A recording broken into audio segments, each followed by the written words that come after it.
बिस्मिल्लाहिर्रहमानिर्रहीम। अस्सलाम वालेकुम नाज़रीन।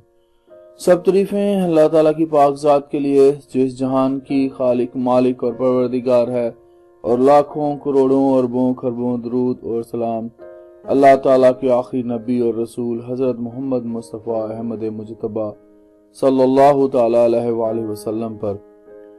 नाज़रीन, जैसा कि आप जानते हैं कि हमारा ये सिलसिला चल रहा है, ये सिविल सर्वेंट्स एक्ट 1973 का, तो ये उस सिलसिले की जो वीडियो है ये सेकंड वीडियो है।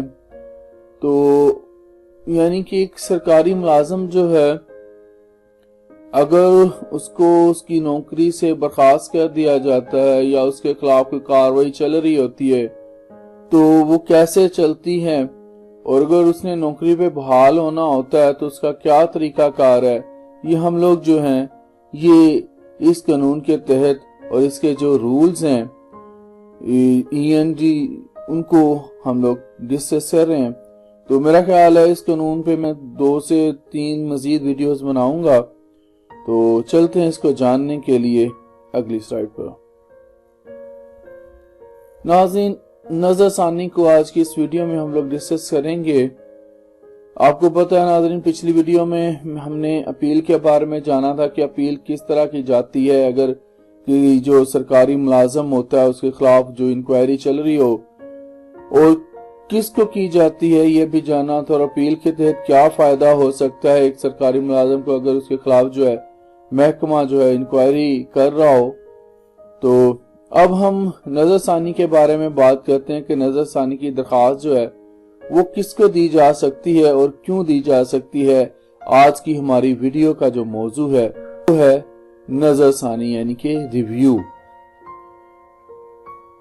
नाज़रीन, मैं आपको यहाँ पर एक बता दूं कि अगर सजा का इब्तदाई हुक्म जो फर्स्ट ऑर्डर होता है, इनिशियल ऑर्डर जो होता है, ऐसी अथॉरिटी ने सादर किया हो जिसके ऊपर कोई बाला अथॉरिटी ना हो, जिसको हम लोग कॉम्पिटेंट अथॉरिटी कहेंगे, तो इस सूरत में अपील की बजाय जो है उसी अथॉरिटी के पास जो है रिव्यू की जो नजरसानी की दरख्वास्त जो है वो दायर की जाएगी।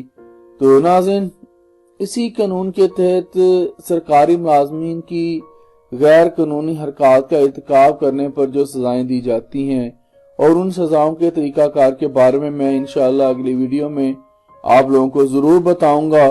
तो आपसे मेरी गुजारिश यही है कि मेरे साथ जुड़े रहें। तो इंशाअल्लाह हम लोग जो पाकिस्तान के बुनियादी कवानीन हैं इनको सीख जाएंगे, और मेरी कोशिश है कि मैं आपको ये एक सिंपल और आसान तरीके से सिखाऊं ताकि आप लोगों को जो पाकिस्तान के कवानीन हैं उनके बारे में इंफॉर्मेशन मिल जाए भी। तो नाज़रीन, मुझे इजाजत दीजिए। जिंदा रहा तो आपके साथ फिर इंशाअल्लाह अगली वीडियोस में मुलाकात होगी। अब तक के लिए इतना ही। अल्लाह हाफिज।